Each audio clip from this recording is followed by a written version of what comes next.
In this video, we're going to discuss significant accounts and the relevant assertions being made by management when you're auditing inventory. Remember, there are 6 steps for auditing inventory. First, we needed to understand the company's inventory management process. Having done that, we now need to identify the significant accounts and relevant assertions. So what is a significant account? It's an account where there's a reasonable chance that the account could be materially misstated. If the company has inventory, almost always inventory is going to be a significant account. Why? Because for retailers and manufacturers, typically inventory is their largest current asset on their balance sheet. But inventory doesn't just affect the balance sheet. Remember that when inventory is expensed, it's expensed through cost of goods sold, which is an income statement account.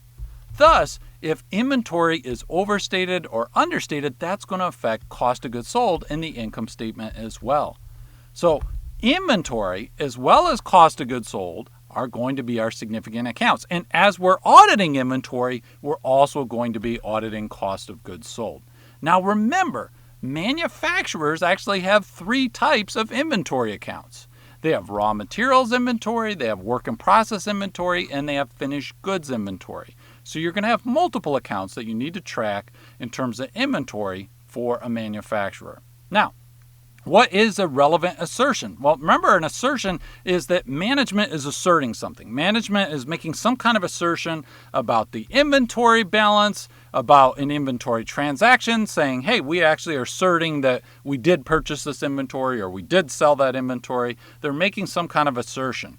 And for it to be relevant, that means that there's a reasonable chance that this could lead to the financial statements being materially misstated. So remember, when it comes to inventory transactions, so purchases of inventory, sales of inventory, there's actually going to be some overlap with different parts of the audit.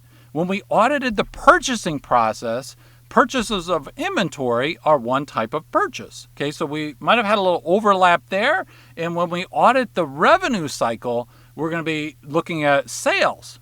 So for example, sales of inventory to see, okay, actually did this sale occur? So there's some overlap here again with the audit of the purchasing process and the audit of the revenue cycle that you should be aware of. Now, what assertions is management making about inventory balances? Well, the most important ones are existence and valuation. Existence is, management is saying, look, this inventory actually exists. It's actually out there. It's not fictitious. We didn't say that we have 50 million of inventory and actually we have no inventory at all. Okay, there have been plenty of frauds where it was fictitious inventory situation. So this is where the auditor is going to need to observe the physical account. I'm getting ahead of myself here. That's going to happen during the substantive procedures. But the client has to do a physical count of the inventory. The auditor is going to observe that. They're going to do some test counts of their own. But existence, the auditor needs to actually see that, because management is saying this inventory exists, the auditor needs to verify that. Now, completeness is basically the auditor saying, okay, look, you're saying there's all this inventory, but maybe there was some inventory that you forgot to count, right? So maybe there's some inventory. So it's like your inventory records are incomplete, right? So there's some inventory out there that you haven't counted. So that's not as more of the danger is that management is saying inventory exists when it in fact does not. But also completeness is another assertion. Valuation is an issue because management is asserting, okay, look, on the balance sheet we say that this is the value of the inventory. But in fact, some cases, it might be that inventory is overvalued. Maybe a write-down needs to take place. Maybe we're talking about a company that makes like tech hardware, and maybe some of the products have become obsolete, and so they need to have a write-down, but they didn't want to take a write-down because that would reduce their profitability. So a valuation is an important assertion. The auditor needs to check ultimately the inventory and say, okay, is some of this inventory obsolete? Has it been sitting a long time? Does it look like it's not going to be sold? Is it dusty? Something like that, okay? So existence and valuation are very important. Now, classification is important, particularly for manufacturers, because as I said, they have 3 different types of inventory. So has that inventory been should it be classified as raw materials when actually maybe they're saying it's work in process or vice versa. Because they got 3 different inventory accounts, so they got to make sure that the inventory is properly classified. Obviously, that would not be an issue for a retailer because a retailer doesn't have 3 different inventory accounts. Now, when it comes to inventory transactions,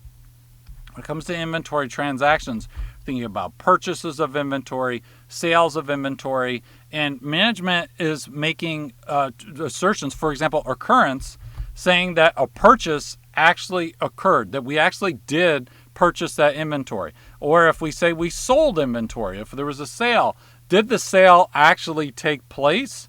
Right? Was there actually a sale? Maybe you shipped inventory, but you didn't actually ship it to a customer. You just shipped it to some warehouse to try and fool the auditor. So management is asserting that inventory transactions took place, but the auditor is ultimately going to need to verify that. Now, if we're talking about a manufacturer, the management is asserting that production actually occurred, and that might not have occurred. So in terms of completeness, maybe there was a purchase, so they're asserting maybe there's a purchase made, but it didn't get recorded.